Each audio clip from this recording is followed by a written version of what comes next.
এসেছি তপশিলি কল্যাণ দপ্তরে। আমরা ডেপুটেশনে মিলিত হয়েছি। আমাদের সঙ্গে আছেন আমাদের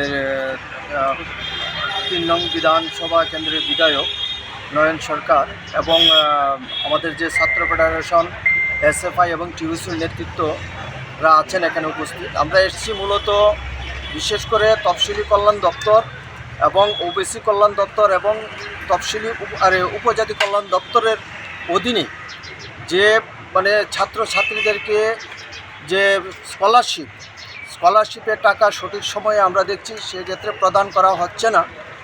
এই জন্য আমাদের রাজ্যের ছাত্রছাত্রীরা একটা সমস্যার সম্মুখীন হচ্ছেন। বিভিন্ন সময় আমরা দেখছি যে বিএড এবং ডিএলএড করার জন্য যে ভর্তি হচ্ছে সেই ক্ষেত্রে স্কলারশিপের টাকা সঠিক সময়ে প্রদান করা হচ্ছে না। এই টাকাটা নিয়ে তারা পরবর্তী সময়ে যে টাকা জমা দিতে হয়, ইনস্টলমেন্ট জমা দিতে হয় টাকা, সেই ক্ষেত্রে আমাদের রাজ্যের স্টুডেন্টরা বেশিরভাগ নির্ভরশীল।